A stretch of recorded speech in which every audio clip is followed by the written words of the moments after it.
Okay, it's 9 o'clock. We can call the meeting to order. Deborah, can we have roll call, please? Absolutely. Ring, Here. Star, Here. Castillo, Here. Hines, Here. Jennings, Here. Singh, Here. and Byron. Here. Next is the approval of minutes from the regular meeting of June 23rd, 2026. Any changes, additions, deletions? Seeing none, they are approved. Next is the election of the vice chair. I would like to nominate Kim Starr to be vice chair. Any second? Yes, second.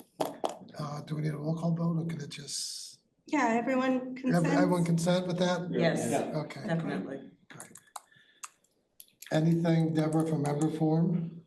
We have no in-person, and let me double check the Zoom. There are no Zoom forum. That concludes the member forum. Great. I have nothing for my report. Jeff? So we are definitely entering the beginning of budget season. Seems like it comes around very quickly every year, but over the next several months, we'll be providing and having a number of items for the committee. Next month and during your August meeting, we'll be talking about our fee schedule that we have and updating that, talking about some new funding opportunities or new fee structures. We will then be releasing the draft budget in the first week of September with our workshop scheduled, joint workshops on the 8th and 9th, followed by consideration of adoption by this committee and by the board at the end of September. So rapidly approaching. There is also significant work going on with the mutual budgets, and this obviously plays a part in that as well. So look for a lot of activity over the next couple of months related to the budget. We're gonna occupy some of your time for sure. Okay. That's it. Todd? No. All right, so let's look at RPM first and building blocks getting up to it. So I hate to say it, but we're kind of on that same consistent theme we've had for the year so far, right? So if you look at our revenue side, let me get this.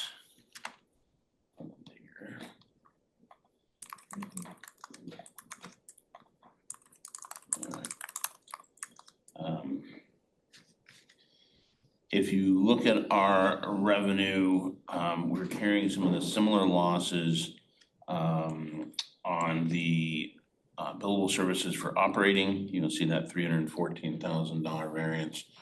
We have made up ground on the reserve billable as we've come into summer and had some more work done. Obviously, we're in the time for some of that operating revenue to hopefully materialize as well, but I think as a group, as a whole, we've talked about this. This is a number that is,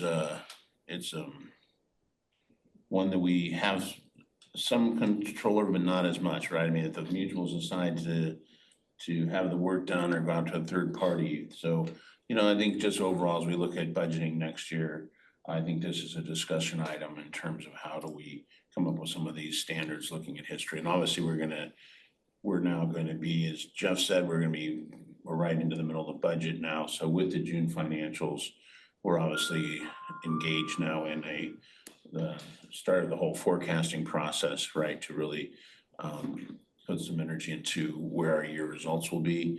And that's a little bit of the cultural shift in terms of from last year, where we just doubled it, but going by department and really doing kind of, better job forecasting the year end, right? So that will also include working with Jeroen and his team on the operating side, so we can have an idea where we think the revenue will come in. For those mutuals that don't use our services, are we out trying to sell them? Are we trying to talk to them about discounts and cheaper and all those fun things that they should be able to?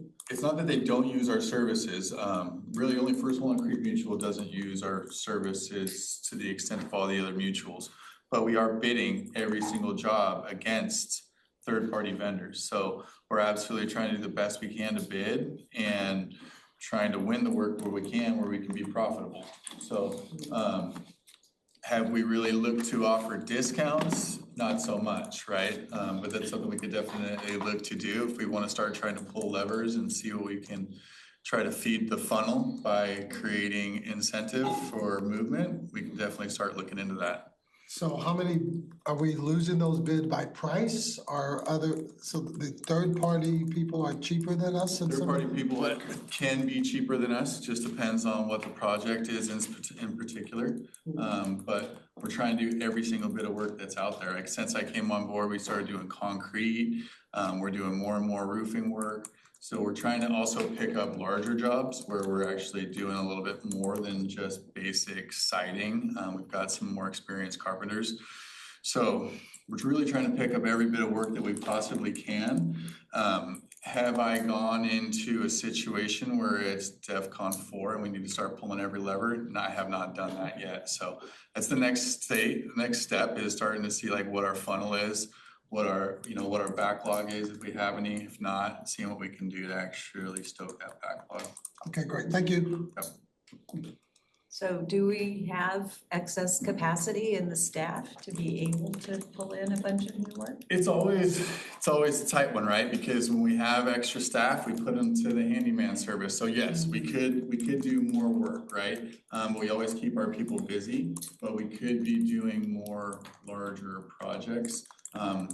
If we went into First, that would be a whole nother game changer, right? And First is going through some situations with their major vendors, so we'll see how that works out as well. Well, I guess one of the biggest areas that you get revenue from is landscaping. But isn't that one of the areas that some of the users are now looking at, the options on landscaping costs? Well, sure. Landscaping is an area where we do get revenue from our RPM days, right? That's mostly labor with all the materials we put out there at no charge, which is something we may want to think about in the future. But basically, the revenues that we take in from landscaping is limited, and it is the very first thing that we start carving out of when we go to set budgets and people say to themselves, I want to keep my coupon low. Where can we cut? The first place is landscape because it is the one spot that is Visible. It's not just visible, but it's not mandatory, right? It's really hard to cut your electrical bill. It's really hard to cut your water bill if you're not cutting your landscape bill. But if you decided, you know what, last year we did $300,000 in landscape projects, but this year we're only gonna do it $150,000. That's an easy cut for them to make because at the end of the day, it's really not a long-term deficit for that mutual at that current time. Does that make sense? Yes. But what about on the reserve side? Aren't there big projects in landscaping for reserve side, besides the operations? There's not too much, right? There's tree work out there that happens, but a lot of that happens through a third-party vendor. So the big projects, really what our RPM days are doing is they're putting in a couple dead plants here. They're redoing mulch one place. They may be doing a turf conversion somewhere, but it's really not a large-scale, huge project. We're not talking about $100,000 on one project, right? For it to be $100,000, it's got to be multiple projects over the course of the year. So you said that you're not charging for supplies, but you are charging for supplies because it's included in your rate. Well, we correct? charge, no, the materials are a completely separate cost and we just charge what they cost. We have no markup on those materials.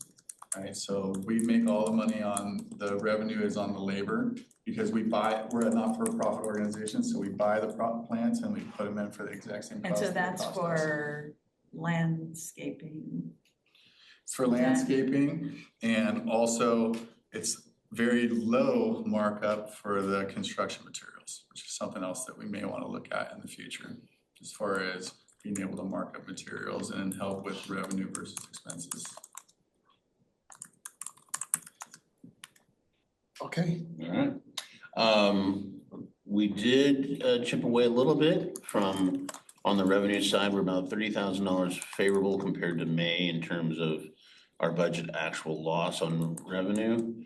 We did have a good month on inspection fees that ticked up a lot. So I think, other than continue to deep dive with you and his team on the billable services as we get into this forecasting It's kind of where we are on the revenue side for our PM.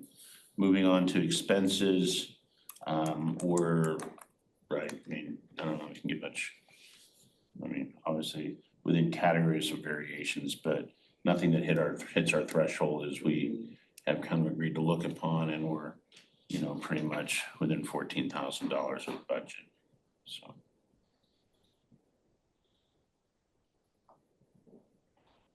Okay, balance sheet.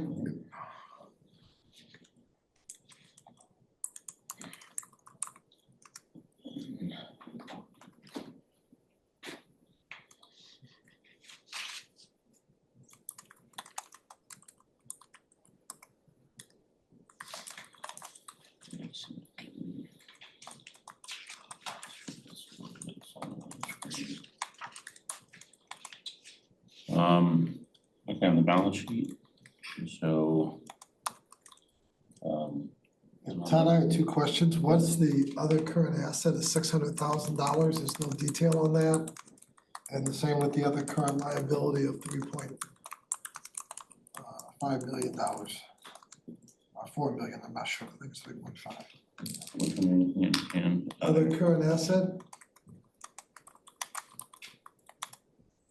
$600,000. Prepaids. So, if we want, we can expand the whole balance sheet Yeah, every can you time. expand? That would help a That would lot. help a lot. Okay. And the same with down in the other current liabilities, you have a, That's a big, that's a big number. Other- What's It it? has a lot of the payroll accruals and stuff like that that are in there. So I think this is one of those things where probably this group is ready to have, you know, kind of Amanda come through and work through the intercompanies a little bit and speak to how those payroll accruals kind of flow Well, through. let's start with expanding Mhm. all the balance sheet items, please. you can do it on the I screen. can't do it on the screen. I can jump over and do it in NetSuite real quick though. You guys want to see it? Up to Dan. No, it's okay. Let's just expand it going Yeah, forward, let's do it next time up. okay?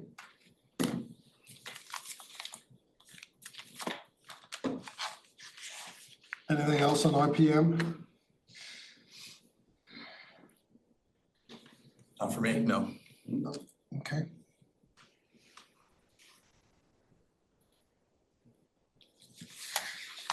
Okay, RWC. Okay, so on RWC, obviously we're very similar to where we're continuing the same trends.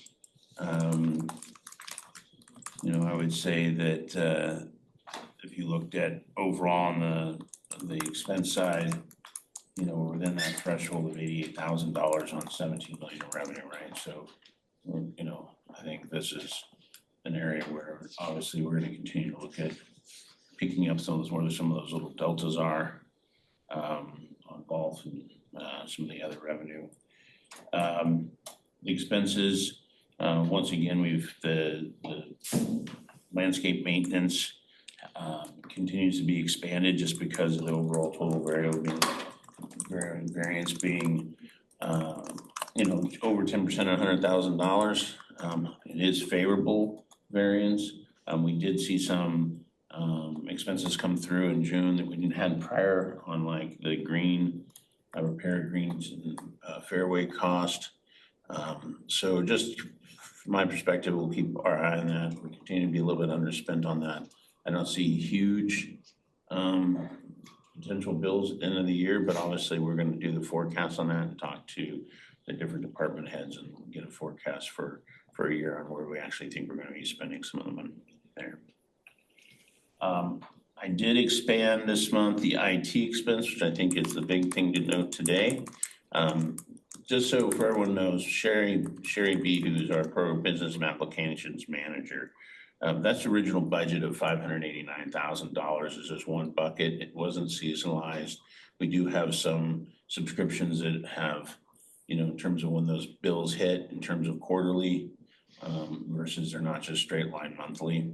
So we are over on this area. There's a lot going on there. We are doing part of this forecasting process, we're gonna be going through and making sure on the accounting side, like I said, Sherry has a very detailed accounting, so rest assured, we have exactly know where all those dollars are gone. We're gonna go through to make sure we didn't miss any capitalization on implementation that could go over to the balance sheet. And as we roll into next month, we'll have a detailed breakout on all the IT expenses. And I think this is also kind of a point when we get into budgeting for next year.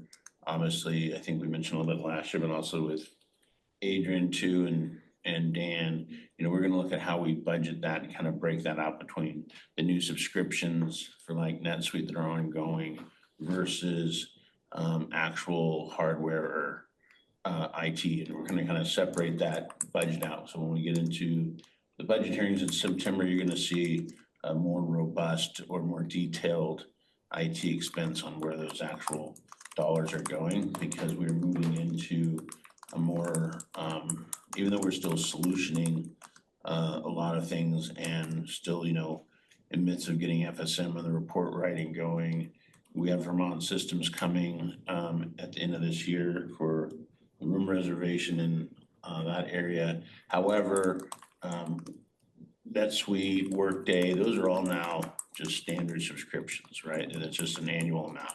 And so we're gonna do a lot of, there'll be a big area focused on the budget hearings for IT, because we've been in this, you know, trenches of this new world compared to where we were, right? And so last year was obviously a lot of the information we're gonna be moving forward. We're gonna have a very detailed, and we're gonna split that budget into kind of hardware and software side.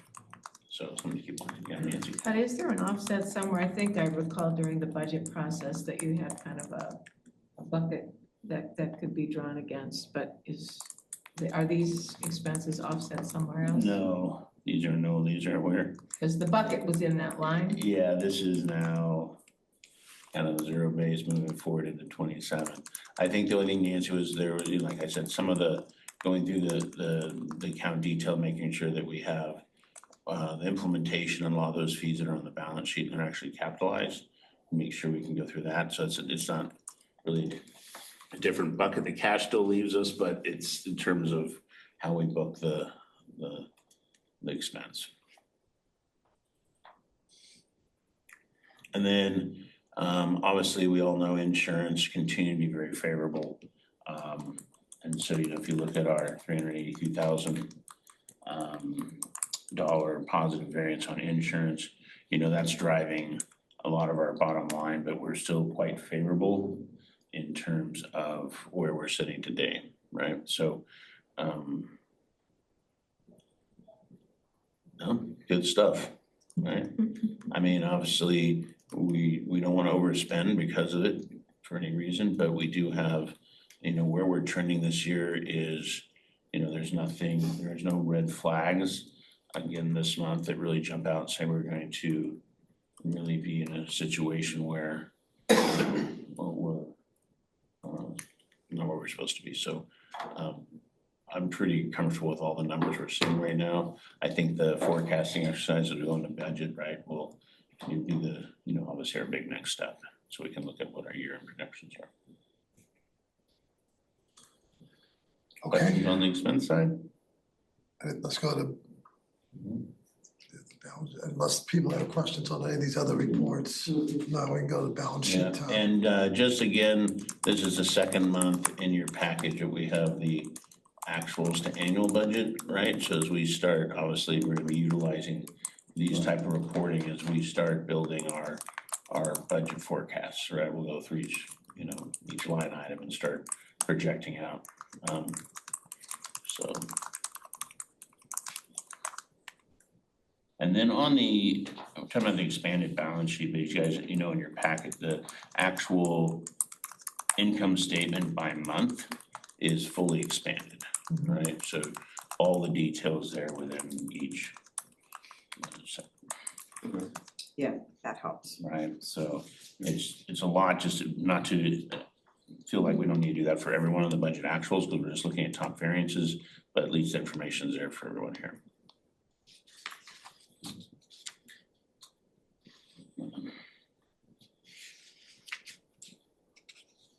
I have a couple questions on the balance sheet. Mhm. Account 12116, Creekside Red AR, 53,000.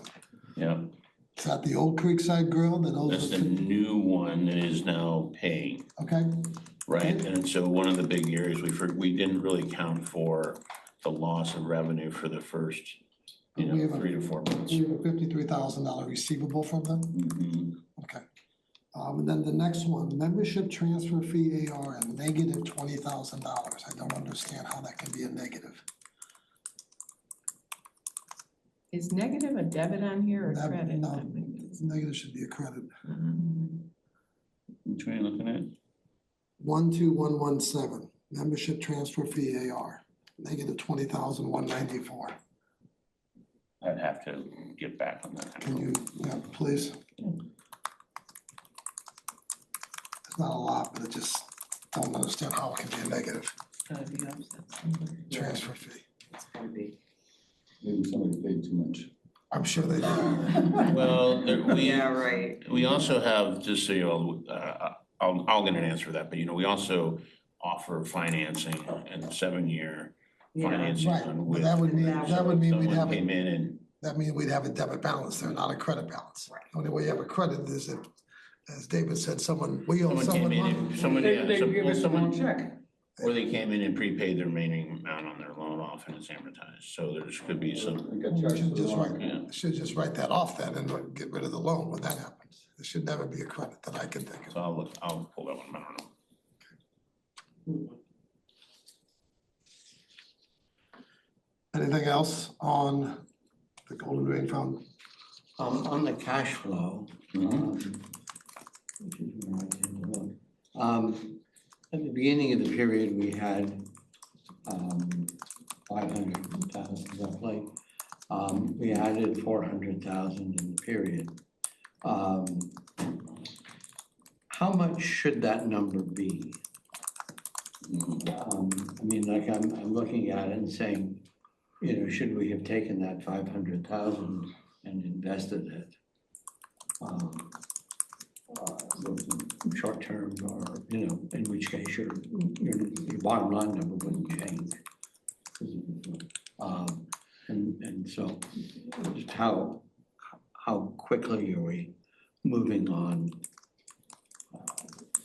making sure that we're making the best use of that money? Yeah, I think, it's interesting, that's a great question, Adrian, because, one of the things that without having a cash flow, like, in the past, right? And Yeah. so now that we actually have a cash flow, obviously, when we look at this, this is obviously just the year totals, but, if you just spread this by month, right? And we certainly have some anomalies on cash that come in, like with insurance and stuff, and, there's some ins and outs. But if we start just like with the mutual budgets, one of the areas that we have a lot of opportunity to improve on is that working capital line item, right? And that investment strategy to look at how much working capital do we need to maintain in RWC?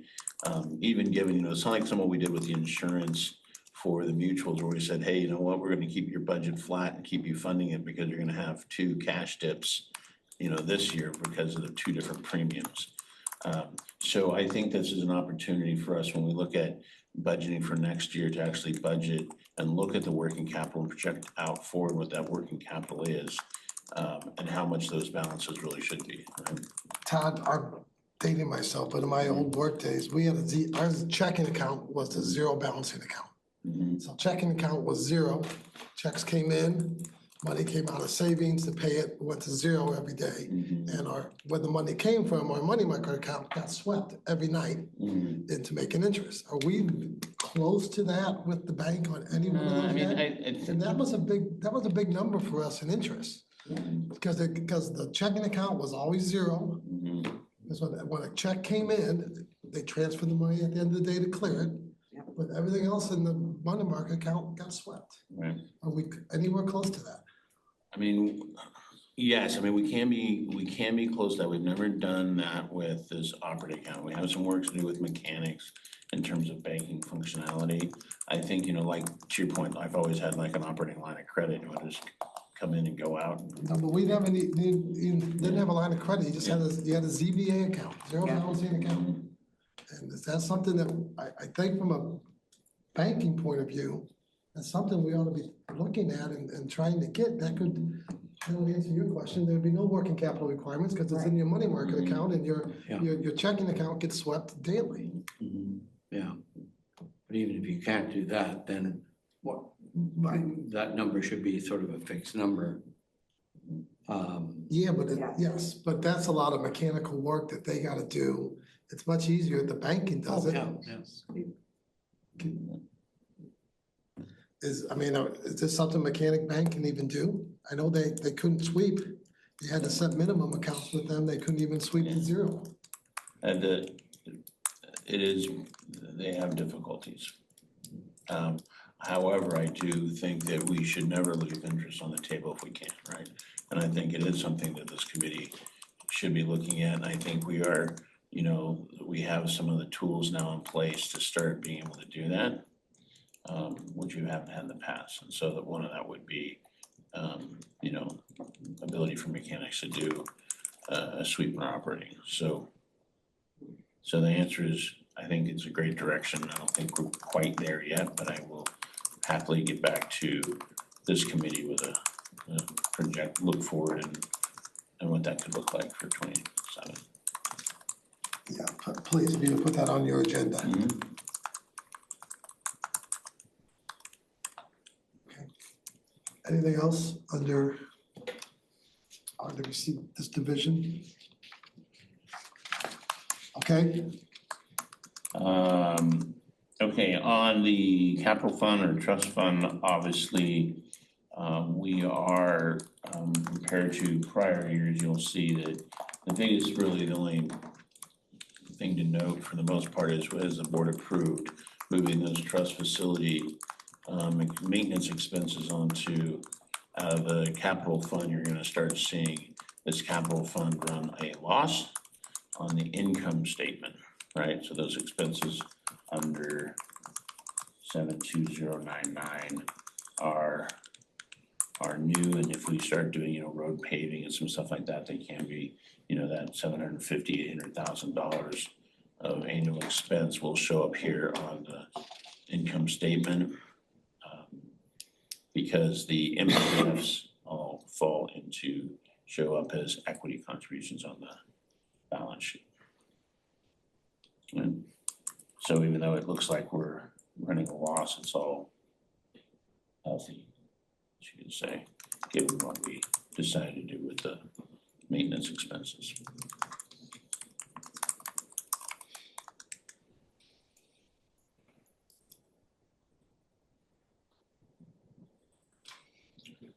And then obviously on the balance sheet, and maybe we can go ahead and look to the other ones. We can expand this on the equity side as well. You will see where we are booking current MTFs for this year that hit the equity line. I do have one question. Account 125, I can't see if it's 3 or 5, intercompany receivables. It's $1 million exactly. Always scares me when I see nice round numbers like that. You know what that is? That is $1 million that RWC brought in. It will show up on the intercompany on the RWC side. Why did RWC borrowed from the capital fund balance? They have, and they've done, most of them done historically for large things like insurance and things like that, where we still have, when you're talking about the sweep accounts, we still have timing variations on payroll and month and everything else. So you'll see that reciprocated as a payable on RWC.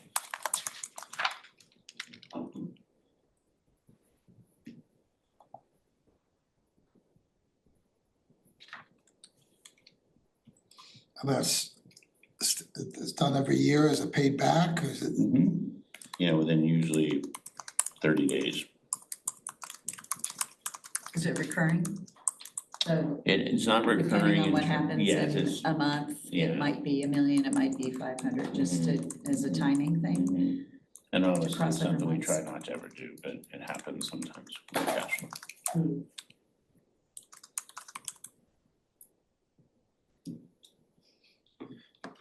Is that, I guess that's okay per the trust agreements, there's no interest being charged or anything like that, that we Yeah, don't have to worry it's about all, that, it's all, it's all above board. okay, I would still would prefer not to do it, Right, but right, you know, June insurance, things like that are huge outflows of cash that don't necessarily work with our monthly timing. So you'll never see that as a long-term or growing balance. You'll see that it's consistently paid off. Now, you might see it on different months, but it's never grows. So when you look at the consolidated and there's an intercompany payable, that's amounts that are due to or from the mutuals? On the consolidated, it can be both. But on the consolidated, our consolidated finance, we don't consider, let me get to the consolidated actually. So there's like a $2 million payable in the consolidated GRF.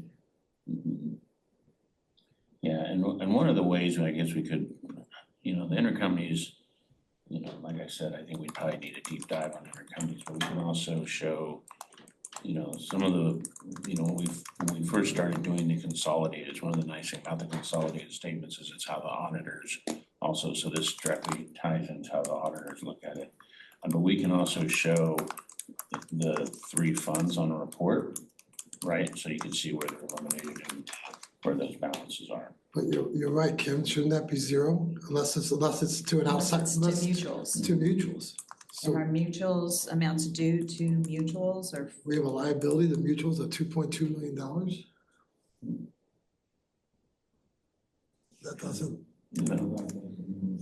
that Compute, don't they? It doesn't Go compute. the other way. I would think it'd go the other way, yeah. Right. Well, it's not, Not totally true. So for example, we take in the insurance, 100%, we take in 100% of the insurance rebate from like last year, right? It's $1.3 million, for example. We take that in, that is amount due from us back to the Okay. mutuals, Okay, right? So we Yep. take that cash in, but we still need to disperse it back to the mutuals, for Okay. example. okay. but where we're doing things like that that are every year and they're a large number, would it be better to have a different account number for that or something? Because it's kind of, you know, Dan looks at it and says, whoa, what's that number sitting there? That should be zero. You know, and there's no easy way for us as a committee to say, why is that number that number?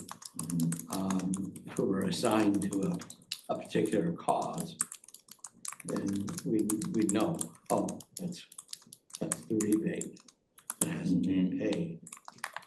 But intercompany should be zero.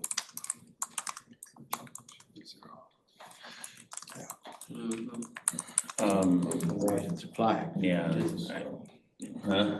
Moving away from that practice. We are moving away from that practice. What practice? I mean, obviously, one of the goals is to, where we historically had, like, I think you look at the intercompanies, right? And it is an area where, you know, more clarification, you know, if we want to expand the chart of accounts, right? So we have clear, you know, like on the mutual side versus RWC side. I think it would be a point in time where we are trying to get better information and how we look at budgeting this year. You know, this was not midstream to add to the chart of accounts, right? We're still moving from a legacy system that needs to be mapped over and loaded and things like that, right? So trying to keep data integrity in the same buckets versus having it, right? So all the GenArt trial balances and the chart of accounts, when we moved into a new chart of accounts, it was a very challenging goal to be able to migrate past data in GenArc into a new system, right? Because the history has to flow with it, right? And so you have single amounts of dollars in single buckets, right? To go through and try to carve those up. So in an area like the intercompanies, I definitely feel there needs to be better visibility and more transparency on those intercompanies because it can get confusing when you look at just one bucket. So I think the direction and where we need to be going and what we're trying to get to is to have more detail. But when we looked at how we actually got from one system into the new one, right, there were some areas where we just kept the GLs the same for data migration. The problem I have is if there's an error in the balance sheet, it's gonna flow to the income statement. Yeah. So, you know, you gotta make sure your balance sheet's right, and then you know your bottom line, the income statement's right. So I think that this has to become a priority then to make sure there's no issues with this intercompany coming from the legacy system. And that will be done, I mean, we'll have had 2 years under the new system at the end of this year. Is that not correct? And so introducing some changes to the GL accounts in 2027, it gives us 2 years to be able to say, yeah, did we get everything across correctly? And now forget about GenArc. Let's move on and do it right. So I just want to ask for a clarification. When Jeff said we're getting away from that, what is it that we're getting away from? And how does that mesh up with the conversation about the GLs in the system? I'm not fully following. We're getting away from reconciling the. No, what I was referring to is the system where our agreement with Gallagher, where they refund after the fact the commissions. What we're going to is a system where the commissions are taken out of the premiums up front. So it's not, we're not paying them, receiving it back, it's being deducted up front. I see. So we won't have that transfer.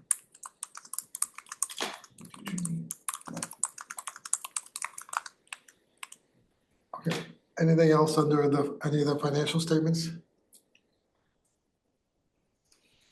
Not financial statements, but kind of, because you're gonna have to tie in, where do we stand on the audit? So, as you guys know, this is the first year we've done an audit, same audit firm, but first year they've audited all the data coming out of NetSuite. And they come back to us with some more testing. We provide them the information on the testing and we take a step forward. So I'll be meeting with talking to McCare this afternoon. Her team is working on the last set of stuff that caused delay last week. And I will have an update for, on it today. I don't have it as I'm sitting here right now, but so. Okay. And obviously we, pushing as hard as I can on it. So we have an audit committee meeting on the 10th of August, I believe. Is that likely to still? My plan is that it's still on. I will, like I said, unless there's a hiccup with McCare's stuff this week, which I will know more today. Okay. Trust facilities and property management capital projects. So Ann is on vacation, but there's still a number of things going on. The pickleball project is nearing a conclusion in terms of the base construction. Once that is done, it will be followed up with the installation of the solar on the roof of the pickleball court, as well as the event center. And then landscaping will follow as we've kind of pulled that out and have a separate contractor doing the landscaping. So the general completion is looking towards the middle end of August, and then that'll be followed by some additional work.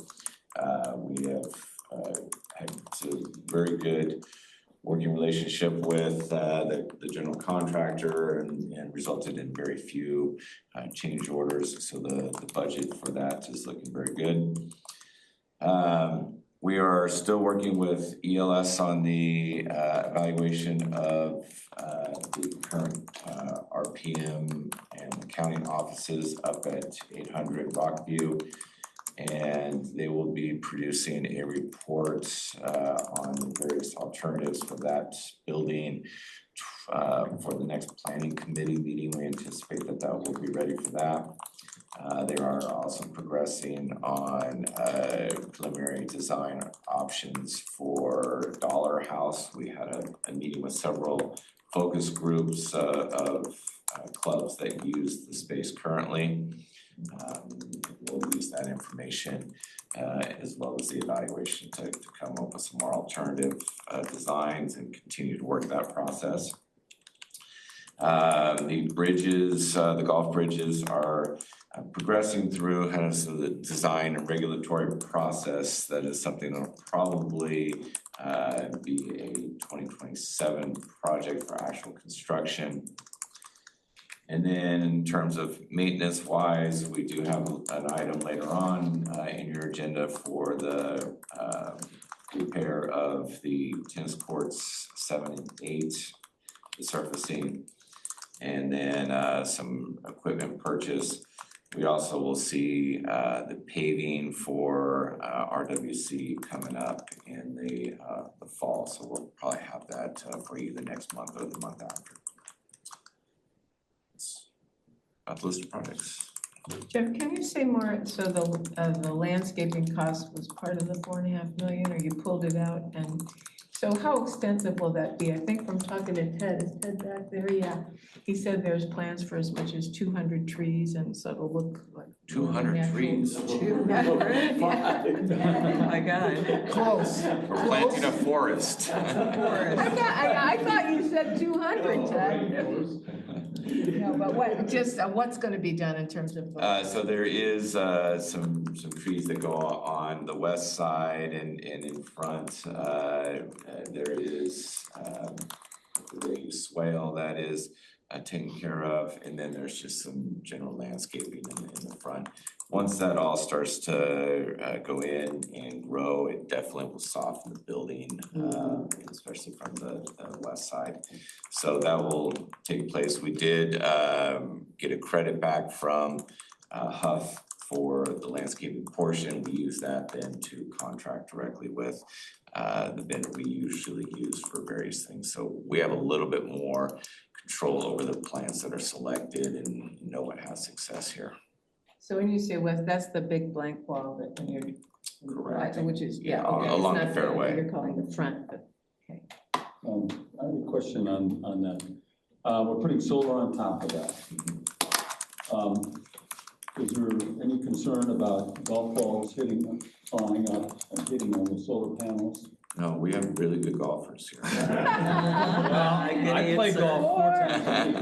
Okay, I play golf 4 times a week. No, I see a lot of people hit them on that hole going, almost into the parking lot. After the first drive, and then go down that way, and we go out of bounds on that one. And it's conceivable you would have chances, reasonable chances, balls coming up, landing on the solar. And I don't want to have the solar panels get damaged. And I'm just concerned whether or not there's any thought of asking them, is there any options? Because I know other people have put things on top of their solar if you go around the community, because they're living on the golf course and balls have hit their panels and they put some kind of a little net there. So I'm just saying, it's something to just ask the question to somebody and see whether or not we're okay. Yeah, we will take that into consideration in terms of the panel that is used. I believe there's a higher impact panel that you can use. Will there be breakage?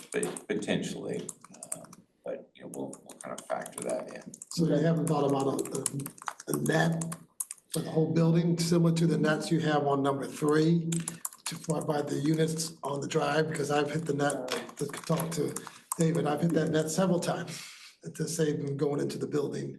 And it seems like a total net for the whole thing would be, we put a bullseye on it, or. I don't know. Yeah, We haven't looked at doing a net in front of the building or protecting the building. Based on the selected materials, it should withstand a pretty good shot. Okay, The selected glass is high impact and everything else. So, Jeff, I have a question. So, did you say that the solar panels are also gonna be on the event center? Yes. That's pretty good. Once we have those installed, we'll be, between 95% offset for electrical consumption on RWC property. That's super. That's great. okay, nothing else? Can we go to number D, the MTF activity, please? So we had a little bit of a uptick in sales for the month of June, which is a good thing. We saw fees of 38 paid, and so that was up a few over last year. You'll see more importantly our revenue because of the higher MTF is significantly higher than last June. We are still running about 10 behind overall.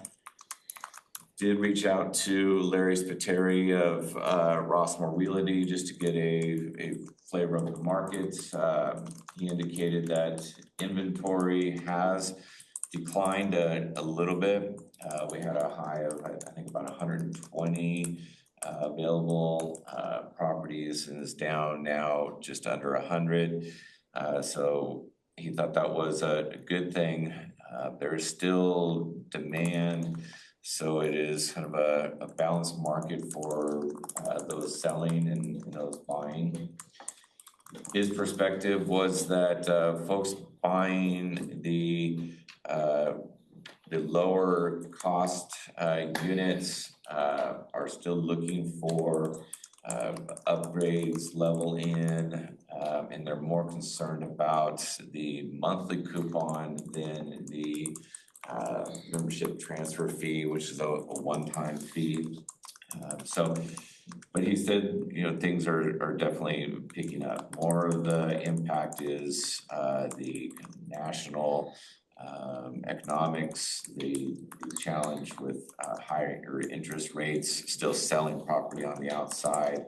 Insurance coverage is definitely one that still likes availability of mortgages. So overall, we've moved in a positive direction. We'll see if that sustains for the next few months. Any questions? Okay, let's move to new business. Charter and basic parliamentary overview. Oh, sure. We'll talk for a little minute Yeah. here.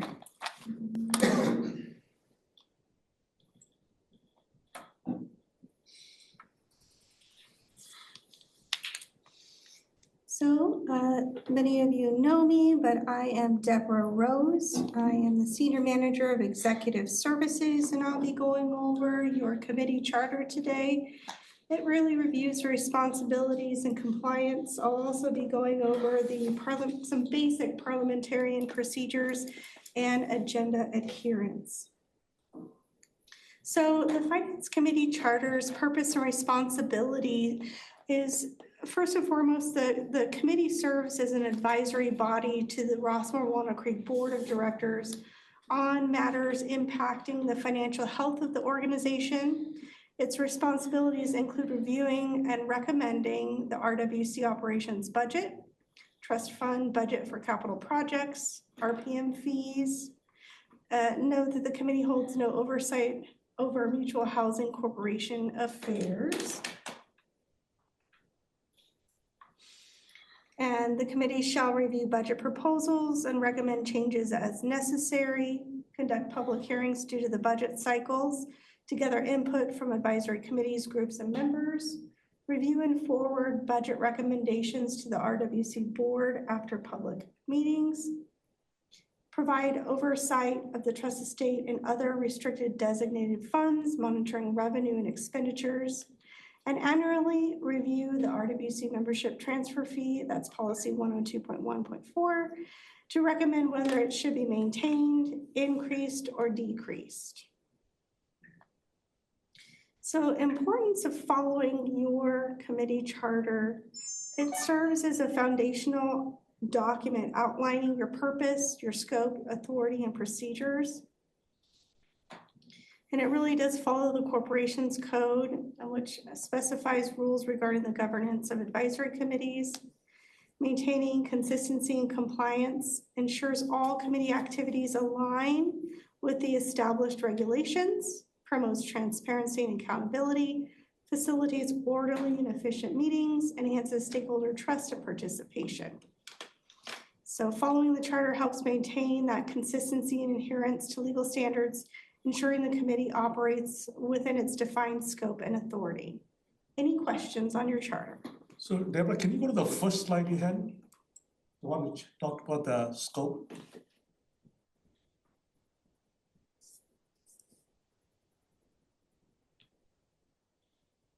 Yeah, so, yes, this one, yeah, thank you.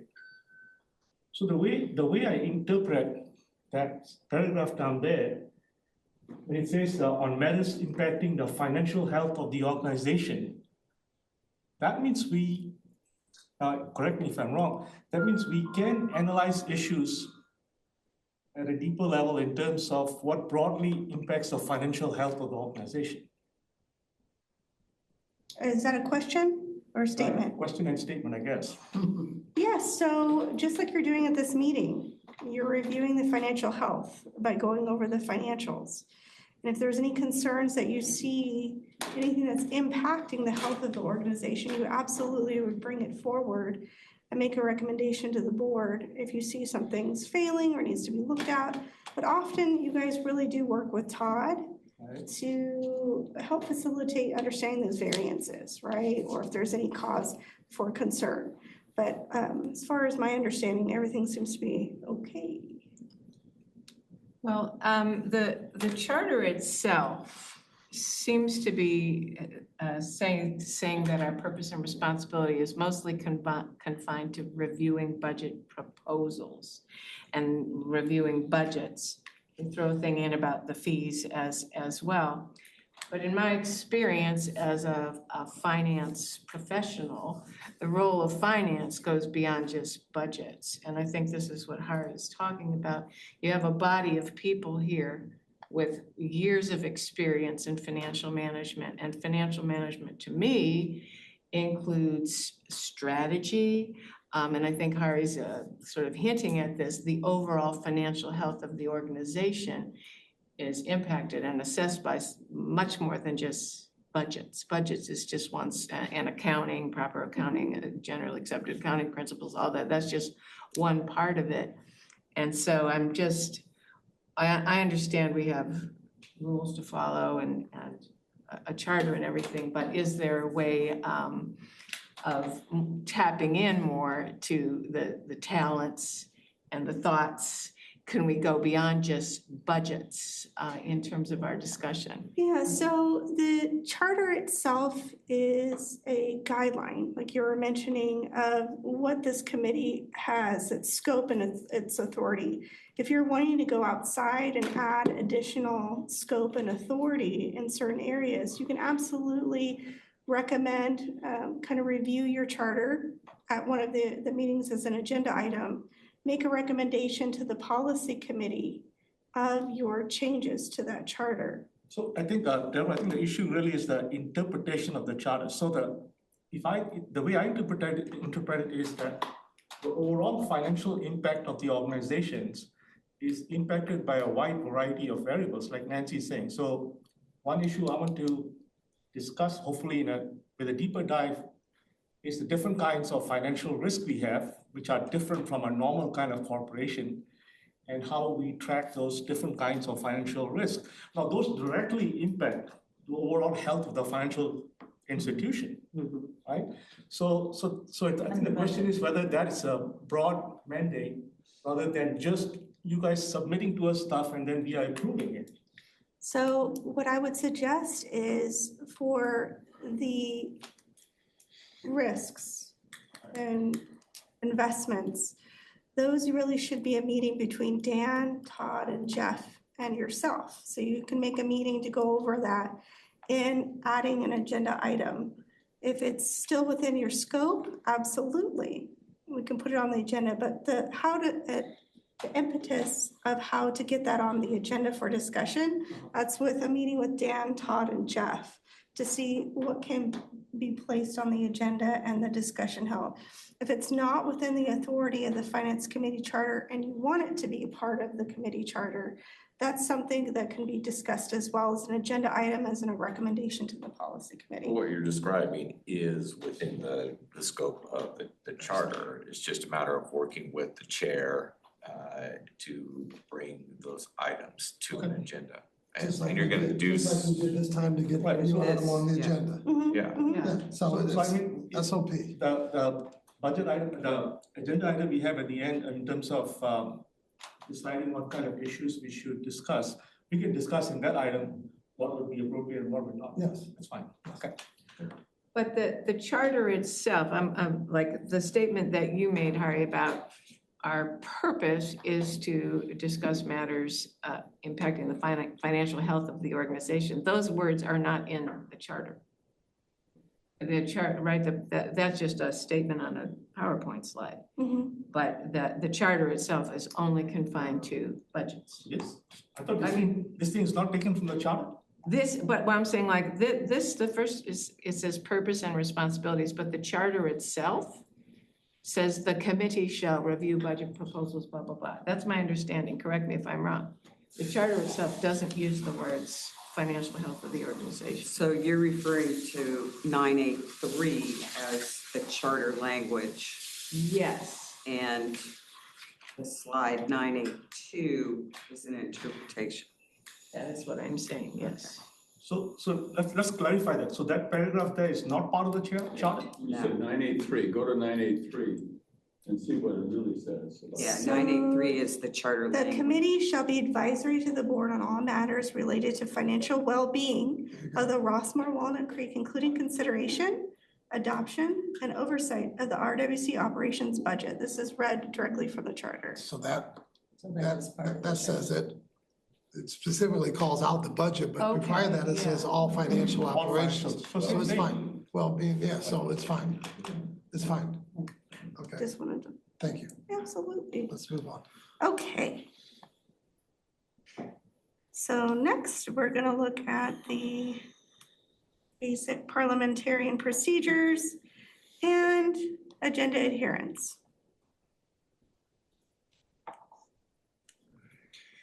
So you'll learn some basic use of parliamentarian procedure, and once remembered, the meetings will run more smoothly.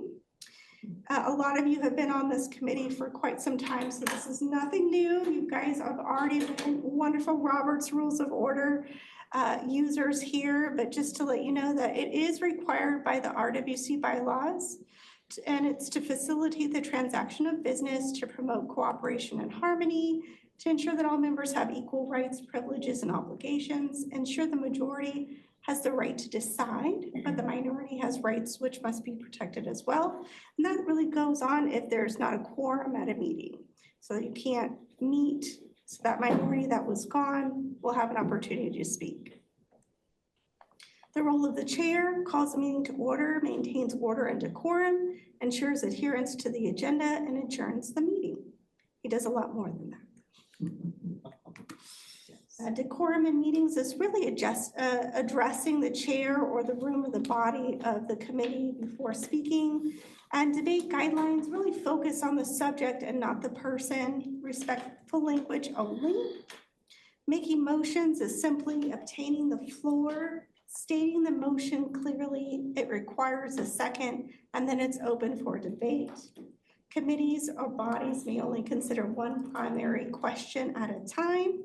No other business can be considered until that primary motion has been disposed of. So amending a motion, there's really three things you can do to amend a motion. You can strike out a word, sentence, or paragraph. You could add a word, sentence, or paragraph, or do both of those things. And it really needs to be germane to the original motion. So if you have a budgetary request for $500,000 for hot chocolate for the employees, someone says, I want to amend that motion and make it 500,000 for oak trees. Obviously, that's not germane to that motion. You can all, revise that dollar amount, but if you need to talk about oak trees, that's a separate motion. Also, some common mistakes is if staff are reporting, you really like their recommendation, and you say, so moved on that motion.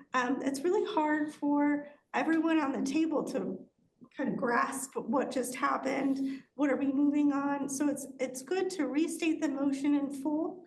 It makes the committee and the recording secretary aware of what actual motion that the committee wants to take. Sometimes those actions shift once you hear that motion reread aloud. So typical meeting agendas that you see all the time, these are typical meeting agendas. And, the chair and the committee can absolutely reorient these items minimally, but it's typically called to order, approval of minutes, member form, reports from officers and committee, unfinished and new business, and adjournment. So now I'm going to touch base about. Just before you go on. Sure. Overall, we're fine. I think we do a good job on all those things. Everyone gets their say. If you feel like you don't, let me know, but I think we do a pretty good job in this committee of everyone getting their say, and we follow those rules pretty well. Okay, thanks. You do. Agreed. So to ensure compliance with all of these policies and legal standards, and to maintain transparency, it is essential that the committee agendas are published for public review and that all meeting agenda items are included in advance. It's legally required for us, the governance-wise, 4 days prior to the meeting. That's not business days, it's actual days, 4 business days. It's not typical, so it's 4 actual days. The following outlines the reasons based on RWC policies, the Corporations Code, Robert's Rules of Order, and our bylaws. Question, I think, are we gonna make that point there in the paper so that all the members can say, okay, when the minutes are available for viewing 4 days before the next meeting, people have a chance to see those? I mean, I get them, and first thing I do when you send out the agenda is I go back out and I print last month's meeting agenda items, the whole minutes, so I can read it again, because we always say, does everybody have any issues about last meeting's agenda or meeting minutes? We all say, no, it's all fine. But I don't know that many people, either in the committee or in Rossmore in general, take the time to see what was actually discussed in the meeting and how it got voted and what the issues were. And it would just be good, I think, for us to try to promote members, not just us, but general members, to say, hey, if you want to know what's really going on in our community, please take some time to look at some of the minutes of the meetings, whether it's a policy meeting or the finance meeting or the other meetings, planning meeting. And then people would say, yeah, I get to know what's going on in this company, in this business. Agreed, and I love your enthusiasm. On a quarterly basis, the Rossmore newspaper and I have a kind of ongoing publication of what is Simply? How do I get on it? How can I navigate to the meeting agendas? We post the meetings every week in the newspaper, and a link how to get to them. On myrossmore.com, there is a whole governance page that is for public view, how to get to the meetings by Zoom, how to get to the meeting agendas. It's right at the top there. And we do publish periodically additional kind of overview of what transpired during the committee. I'm sure you've seen in the first page, front page, what the policy and the finance and planning has done. So really, anytime you talk to anybody, feel free to share that there's a public agenda website, how to get to it. feel free to add on to the communications that we do have. But that's really all the communication revenues I think avenues that we have. I should probably go to the mutual presidents and try to make my talk to them. So David, And say they need to go and let the people in each of the mutuals understand, if you really want to know why we're doing what we're doing, encourage your membership of that mutual to go up and read the minutes. I love it. And go to the presidents. in other words, you can lead a horse to water, but you can't make him drink. That's right. All right, sorry, I didn't want to get time on that, but. Recently was talking to Anne about the newspaper and everything, and what she says makes so much sense to me. The thing that people read the most is the letters to the editor. Right. And if somebody would do a letter to the editor that talks about, look at all the great information I got, people would read that. They may not read all this other stuff that's published, but that might be an additional way to get people's attention. Because I do think people skim through a lot of the newspaper, but they tend to read that You hear that, page. David? I knew that. Kim just gave you Yeah, there's a good. a golden nugget there, Okay, so, I'll think about that. all right. Yeah. Letter to the editor. Kim is right. The I only like thing I that. read in Rockmore News is letters to the editor. I know. It's a guy with the Yeah. security report. And it Especially the makes so ones much which are sense. complaining. All Makes right, sense. so these policies really do help with transparency. Policy 201.1 is advance notice of meetings. This mandates that a summary of the agenda items be published in advance, so that's 4 days prior to the public. Announcement of the meeting should consistently be published in the Rossmore News, so all of the dates, times, and locations are published on a weekly basis. Policy 201.4, open committee meetings, this is the member forum. Right? So on the agenda, somewhere on the agenda, whether it be beginning or end, there should be a member forum to allow for members to speak on what they like to speak about. Corporations Code requires that public notice of meetings be given to ensure all stakeholders have the opportunity to attend and participate, so they know what's on the agenda. Now that it's been published to the public, they know whether or not they want to go to that meeting to speak about that item. Robert's Rules of Order.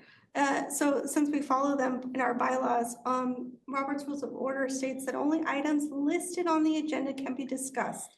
That's why anytime that you guys bring up an alternative item for discussion, it should be placed on a future agenda. And focusing on the agenda items at hand really ensures that the meetings are orderly, focused, and that all members have the opportunity to prepare for those topics to be addressed.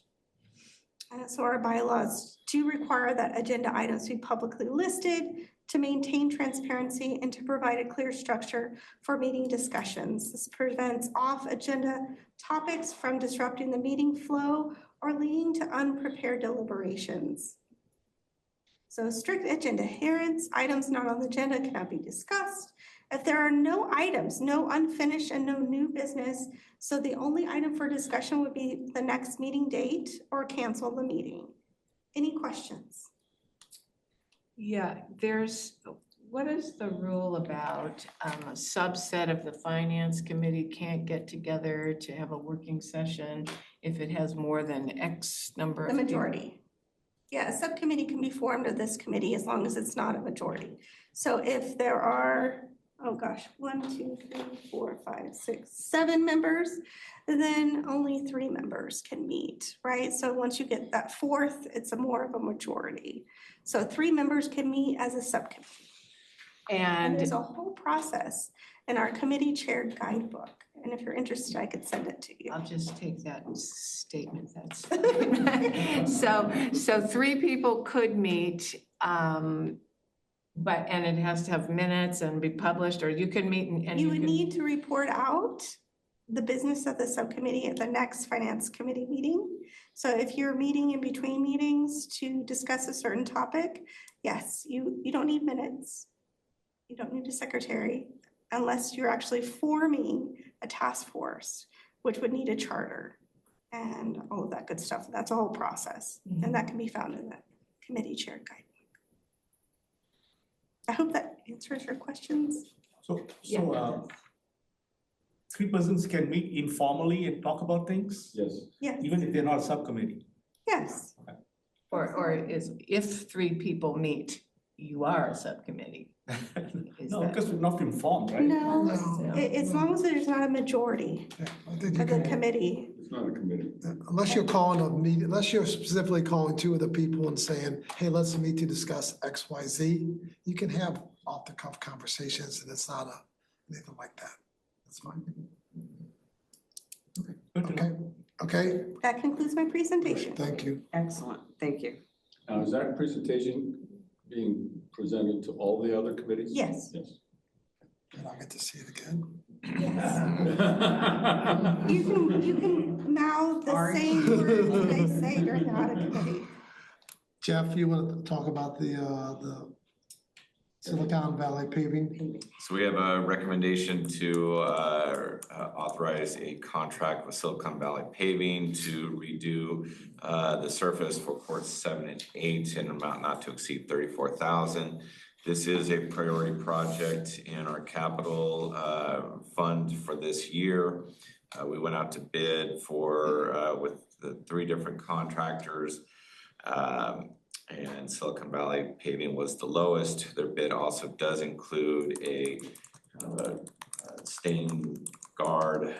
If you'll recall, the reason we pulled out the 7 and 8 was because they have the pyrite in the asphalt, which causes the rust staining and potting that's occurring with 7 and 8. So the cost to actually tear those out and redo the surfacing was significant. So the recommendation was to, on a more frequent basis, redo the surfacing at an overall lower cost. This should help the stain guard as well. So the recommendation is a contract with Silicon Valley Paving, amount not to exceed $34,000 from the capital fund. Okay, questions, comments to Jeff? See none, does anyone want to make a motion? I move that we recommend to the RWC board to execute a contract with Silicon Valley Paving in an amount not to exceed $34,000 to be paid from the RWC Capital Fund for the resurfacing of Buckeye Tennis Courts 7 and 8.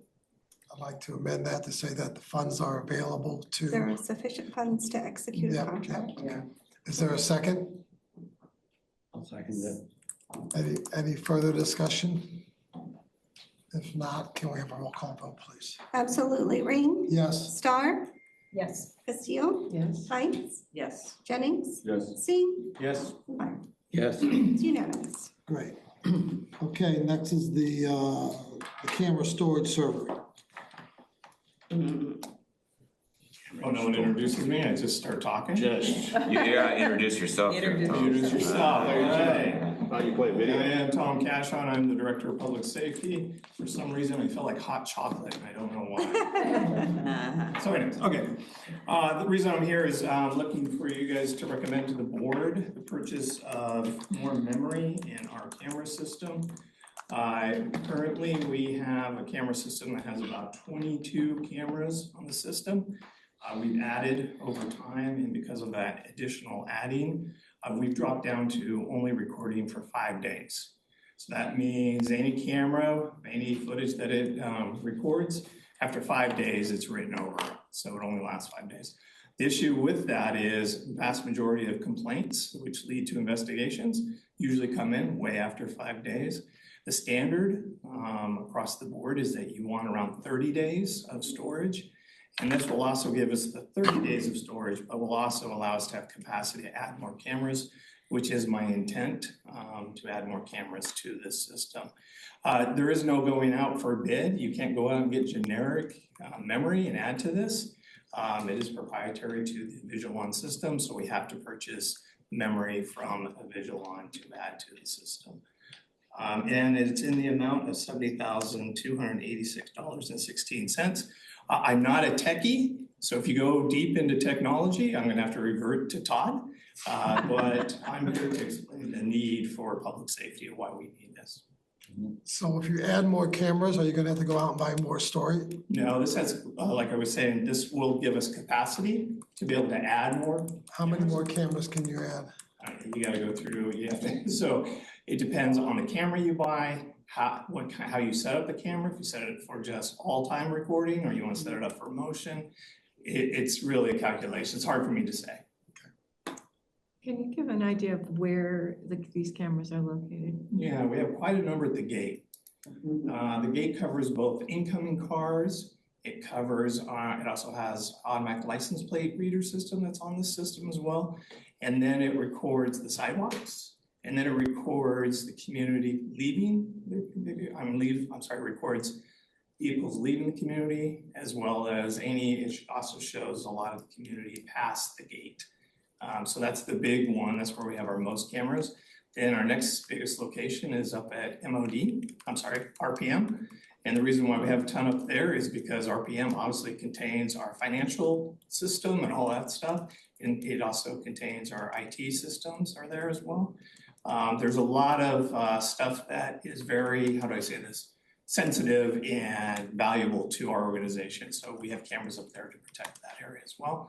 And then the other places is at public safety. We have cameras on our public safety building and the Rossmore News. And that's just part of our continuing build out of all our assets. My goal is that all our assets in the valley are covered by camera systems.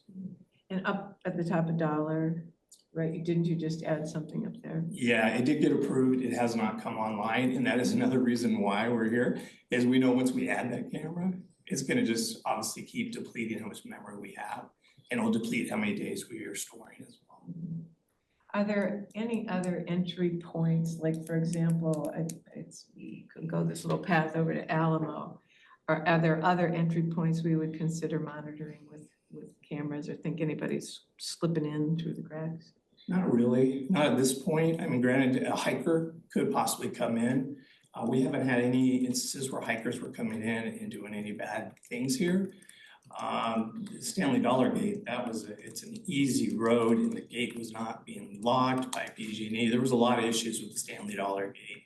It's much easier to come through, and that's really our only easy access gate into our community that is away from our front gate. So I'm not sure this is an appropriate question, but it's becoming a national debate. Does your camera have facial recognition capability? Yes. Okay, that's good. The Vigilance system, if you're not familiar with it, is one of the top camera systems that are there. A lot of stadiums use them as well because of the ability to actually zoom into faces. The quality is incredible. Has learning capabilities too, as well as to detect when something's out of whack. Like for example, if you have a camera that's covering your baseball field, and then one day a car drives onto the baseball field, it would alert that this is not normal to have a car on it. So it has these, learning capabilities that help us set up these alarms and things like that. I have two questions. One's about the camera system and one's about the finances. About the cameras, there's a lot of controversy right now about license readers and police, ICE being able to get into our system and read which license plates have come through. In other words, outside agencies being able to access our data. Is that possible, or? It's a closed system. We'd have to give access for that to happen. Okay. And we don't. It's been our position that we do not release information to ICE from our camera systems, and they don't have access to our system. What about Walnut Creek City? If Walnut Creek City was doing an investigation and asked us for cameras, yes, absolutely. Okay. We would give them that information. Okay. And the reason being is they're investigating on behalf of us being a victim, either a resident being a victim, and those are the reasons why we do produce it for them. Okay, but there's an official process associated with that. Right, we don't release any footage to residents either, just so you know. The only people we release them to is insurance companies, if there's an accident. And then if there's a subpoena or a court order, those are we always release the information. So are there cameras for all the intersections? No, no. Yeah, two. Okay, then the second question I have, and this is not something that you can answer. I'm very concerned about the price. we're talking about adding, according to Eric, our IT director, about 180 terabytes of storage. Storage these days costs about $40 a terabyte. And so that's $3,000 for the storage that's needed, not 70. And the reason apparently is that this system is a closed system. Avignon, the company that provided it, essentially has locked down all of the hardware and won't allow extra storage to be added to it using, just, an industry standard approach of how you connect this stuff. It bothers me that we're spending $60,000 extra for this, more than we should be. And at this point, we don't have a choice, apparently. But it does argue for when we enter into contracts for systems like this, we really need to be paying attention to, are they open systems or closed? Should we have open systems, not closed ones? Hardware should be separate from software, so that these kinds of issues don't come up in future. I've owned and operated companies like this. That's why I made money. And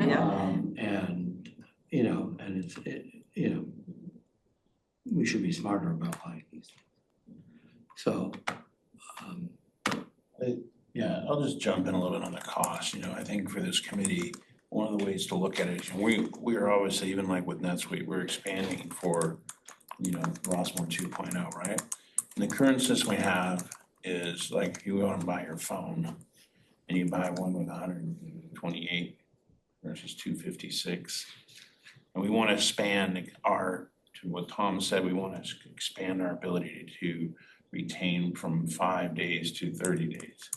It's not just add more memory, right? So when you're looking at not into the tech world, but the way, these network video recording systems work, they have multiple recording, what they call RAIDs, which is random access, random redundant, array independent, right? So they come together in multiple platforms, so there's backup, there's redundancy, you can hotspot, right? So, but it's like buying a phone, right? We have an old phone.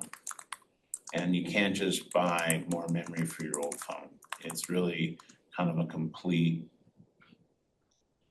new set of memory, right? And it's a new set of managed software that manages that new system. It is a step forward in terms of then being able to grow with that system, and we're getting to, we're buying for the future versus maintaining, to Tom's point, just 5 days, where most of this stuff will come after 5 days in terms of being able to do a proper investigation. And so it does seem like a big price tag, but there is no real middle ground in terms of the providers of these systems, in terms of, we want to, just add X. It's kind of a step forward for us as a community.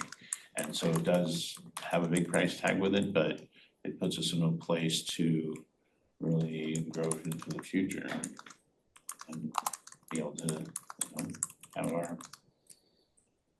property secure. We have someone on Zoom. Yes. Janet, I see your hand is raised. Can you hear me? Yes.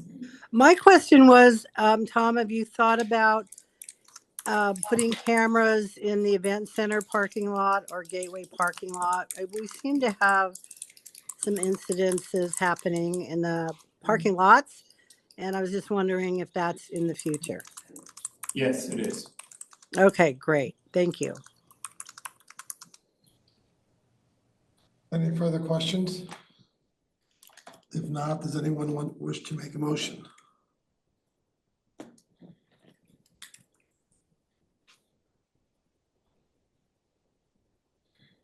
Okay, I guess we're going on. I'll move. Okay. I move that, the committee recommends to the RWC board that there are sufficient funds to authorize the purchase of a Avignon camera storage server in an amount not to exceed $70,286.16 to be paid from the RWC capital fund. Is there a second? I'll second. Any further discussion? Seeing none, roll call vote, please. Certainly. Ring, Yes. Star, Yes. Castile, Yes. Hines, Yes. Jennings, Yes. Singh, Yes. and Byram. Abstain. Byram abstains, motion carries. Thanks, Tom. Thank you, everybody. Okay, the next item, just FYI, I'm gonna try and limit the time we talk on the next time to about 10-15 minutes to get a couple ideas, then we can always bring this up in unfinished business going forward. So, Harry, I'll let you introduce the next item since it was for you to have on the agenda. Oh, thank you. So I think I would like to hear from all the members about some topics to go into more detail so that we can exercise our responsibilities in a better way in terms of overall financial health.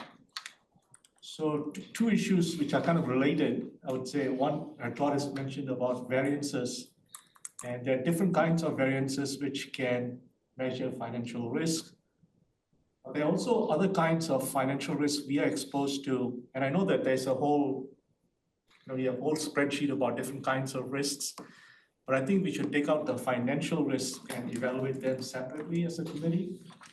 And some of the risks are, all of us are aware of different kinds of ways of evaluating financial risk in a corporation, but we are a resident facility and our financial risk is somewhat different in some ways. So I think having a discussion on that and trying to figure out what we should track and what we can do as mitigation measures might be interesting. But I'm sure there are other topics which can be. So what do you guys think?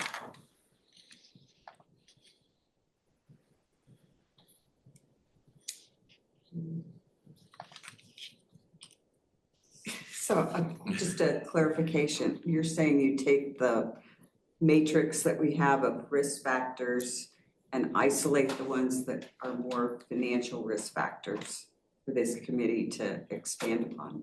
And perhaps add new ways of tracking financial risk, different kinds of measures. It's an interesting academic question, I think. Yeah. I guess Associate professor. my question is, I think the planning committee probably spends more time thinking about these things, but in terms of Rossmore, we're competing to get people to move into Rossmore, right? With other options that people have in the Bay Area or moving from anywhere to get to the Bay Area. So the question is, are we as a group I'm sure we're trying to do everything we can to stay competitive with our, the way we advertise and our websites and all that. But how do we evaluate whether we're making progress or we're falling behind or we're getting ahead? How do we know where we stand in terms of keeping our competitiveness where it needs to be? Yeah, I don't And that's know. a financial position, because any company needs to know where you are relative to the people that are fighting to get your customers away from you. So we are looking for our customers. That's another topic related to Yeah, financial risk. it's a related question. Yeah, because if the demand falls off, then It the affects costs have to drop. Costs go up per person. Yeah, exactly. Yeah. Is that outside our realm to think about just what makes us? I I don't know. don't know, that's close. Huh? I think that's pretty close to being outside. Yeah. But because I don't know if we can control how much information we have to gather on that without going through a bunch of different people outside. Yeah, but it's something we can, I mean, if we could say, if demand were to drop by X amount, what impact would that have on our finances? Sure, as long as we don't, We're we're not trying to predicting, address why it's gonna That's drop. we're not true. predicting the Yeah, amount. we I agree with that. We get We're the chart that just shows saying- every month and how, what it was 2 years ago, we can see that it's. Yeah, and it's yeah, not the same. that's right. Yeah, I think one of the aspects which came up during our discussion of the MTF fee and raising the MTF fee, how much that might reduce demand, we don't know about that, you know? I know there's past data, but past data is not a good guide to future. So yeah, I think that's a good topic, That was just one idea. even in a narrow sense, yeah, like Dan was saying. Yeah, this kind of gets to the point I was making about it. We mostly look at budgets and budget variances, and it's mostly timing variances. And are we really getting to discussing the financial risks? So part is sort of like a cultural thing, you know, which things we talk about, how we handle it. And also, you know, it's sort of a mode of presenting that if we're just looking at quote unquote financial reports, are we getting to our biggest financial risk? So if our biggest financial risk, let's say we say, is attracting people, you know, that's like a marketing function, and is taking a look at that and asking that the presentation be made in such a way that we can assess it. Like when we were looking at the MTF fee, we were doing some back of the envelopes real quick. Kim was over there doing a spreadsheet. I mean, it was, I just feel that there could be like a higher level of conversation where we're actually taking a look at those issues and asking that the presentation be at a very high strategic level. That's the kind of thing I'm used to in finance, and the reports are great and people work hard on it, but it's not fully addressing, I think, some of our biggest financial risks.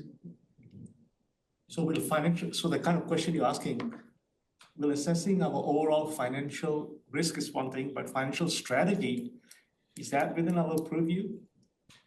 In terms of financial health? I think so.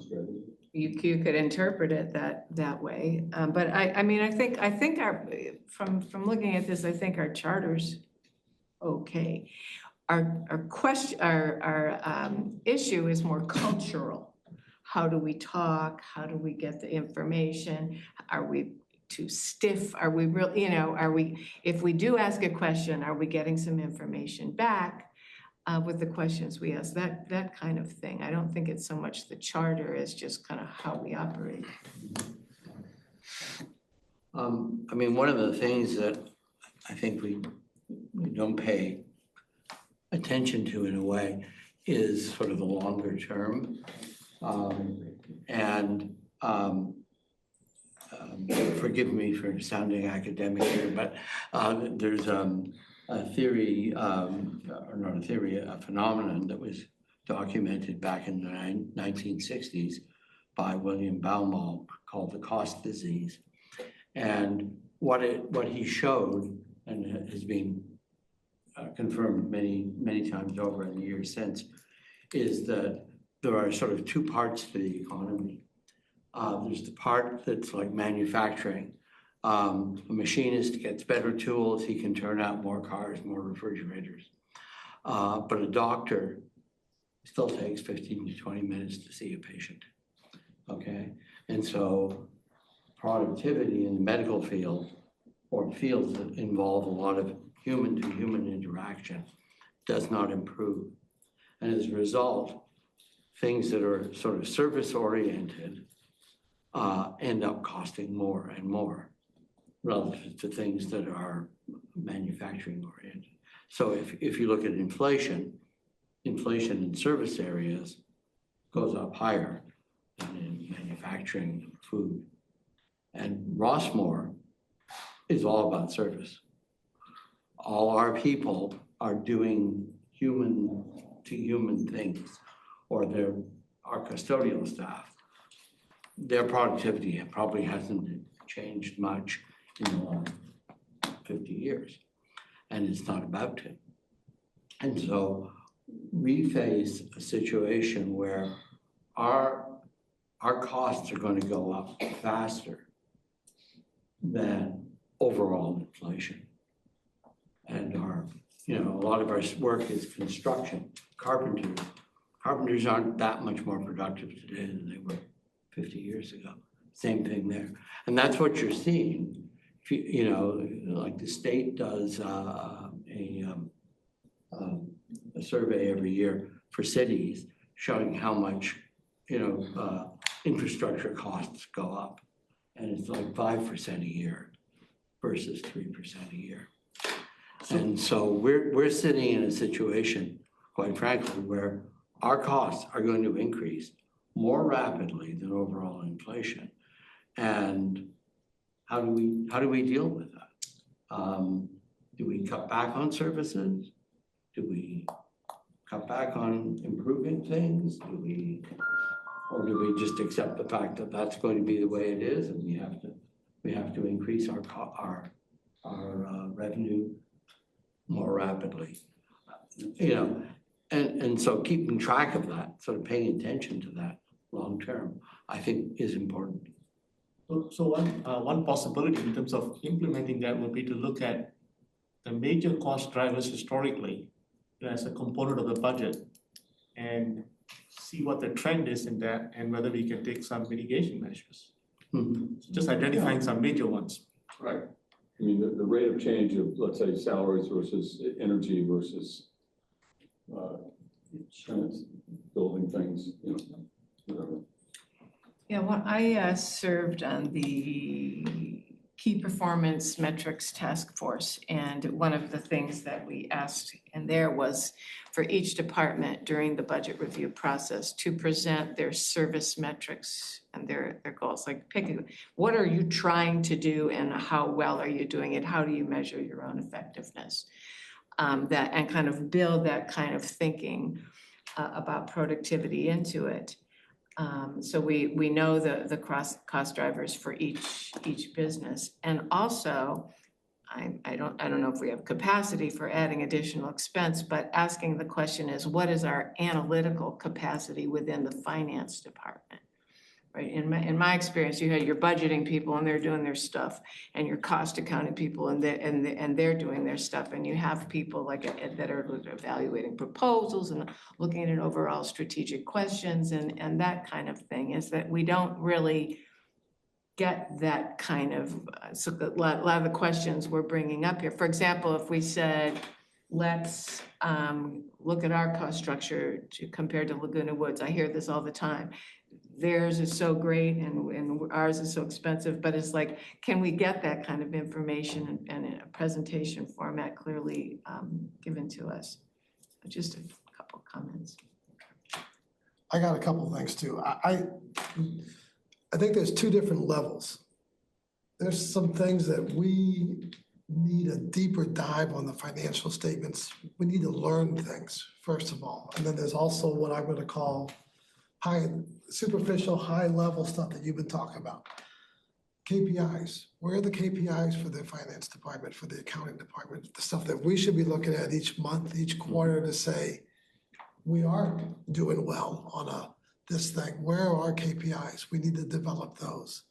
Two, most of my questions on the balance sheet were intercompany. Do we even understand how intercompany works? Is our banking system we're using so archaic, where we're not sweeping ZB&A and things like that? So from some point of view, we need a deep dive on the here and there to understand and say, well, banking is what it is because we can't switch because our loans were with them. That may be the end of the banking presentation.